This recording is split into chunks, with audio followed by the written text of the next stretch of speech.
Aku memandang langit hari ini, biru, kokoh dan meneduhkan. Lalu aku melihatnya esok hari lagi, dan langit masih sama, di tempat yang tidak meninggalkan. Jika kau melihat langit masih biru, berarti masih banyak cinta untukmu. Jika kau kehilangan, artinya akan menemukan. Betapa banyak kehilangan yang menguntungkan. Kau hanya perlu jeli melihat dan tepat menilai. Selalu ada dua mata pisau dalam kehidupan. Kita tidak bisa membuat semua sepakat dengan kita. Perbedaan bisa membuat senjata yang membunuh kebersamaan. Dan ego bagai pengetahuan bagi pecah. Kehidupan memang seperti itu.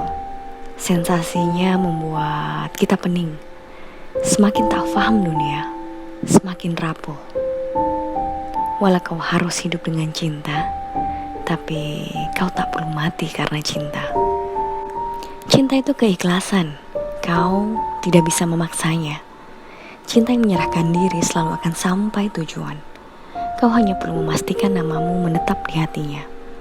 Dan jika cintamu harus usai, sesungguhnya tidak ada kata perpisahan. Yang ada hanya berganti cara beribadah. Lalu mengapa kau harus kecewa? Kau hanya tertunggangi harapan kepada makhluk, sehingga wajar kau kecewa. Sedang harap hanya bisa kita sandarkan kepada Sang Rob. Mengapa manusia harus bersedih dengan manusia lain? Bukankah kau pengendaranya? Kau pengendara bagi kecewa dan bahagiamu. Bersedih berlarut adalah kelemahan. Kau sedang memilih kelemahan yang disengaja dan berharap dunia luar menjadi seperti apa yang kita mau, dan itu hanya mimpi. Dunia luar akan bekerja seperti liarnya arus laut. Kau tidak bisa mengatur apapun kecuali dirimu sendiri. Maka lakukan saja yang terbaik. Maka dunia luar akan bekerja dengan baik memperlakukanmu. Jika cintamu tak berakhlak, sejarah menyatakan Firaun pun pernah kalah dengan cinta. Jadi kau perlu mengalahkan sang raja dengan ketulusan dan doa. Kesedihan seperti tetes air yang terus-menerus dan mampu menghancurkan batu. Maka kesedihan akan menghancurkanmu, meracuni di setiap dinding batinmu. Semahal apa kesedihan kita sehingga harus mengorbankan diri kita? Kesedihan berlarut adalah memilih kehancuran yang tak terlihat. Jangan nampakkan kesedihanmu kepada orang lain. Mereka hanya menonton dan mengasihanimu, bahkan terkadang mentertawakan tanpa suara. Maka kau harus kuat, rahasiakan kesedihanmu, dan sampaikan hanya kepada yang maha kuat secara rahasia, di tempat rahasia. Karena permasalahan terkadang hanya persepsi. Kau tidak benar-benar memiliki masalahnya. Dan apa yang seharusnya perlu dianggap sebuah permasalahan dalam hidup. Kita hanya perlu memetakan masalah kita.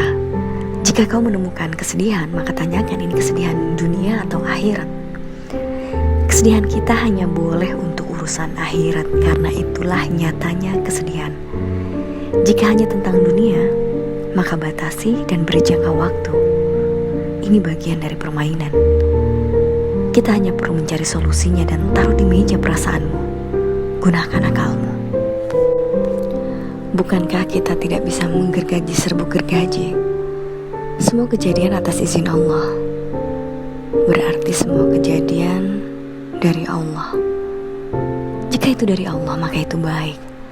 Sehingga artinya tidak ada kejadian yang buruk. Karena semua sudah dalam persetujuan Allah dan perhitungan Allah. Dan itu harus menjadi keyakinan kita.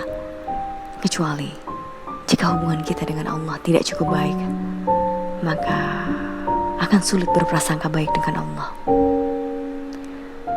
Temukan keuntungan dari kesedihan kita. Karena setiap ciptaan memberikan manfaat. Kita hidup dalam ruang dan waktu yang terbatas. Maka tentukan batas kerugianmu, kegelisahanmu, dan kecemasan. Kita yang mengatur volumenya. Dan sesungguhnya kesedihan itu nihil. Kesedihan sejatinya adalah menjauhnya manusia dari Allah. Sedang Allah mustahil menjauh. Sehingga seharusnya kita tidak benar-benar memiliki kesedihan. Karena Allah tidak pernah menjauh, dan kita yang selalu berlabuh. Kau tahu, separuh kesedihan hati di dunia ini disebabkan orang-orang yang mencoba membuat keputusan sebelum mereka memiliki pengetahuan. Jika kau menemukan kesedihan permasalahannya hanya satu, kau sedang tidak memakai rasa bersyukurmu.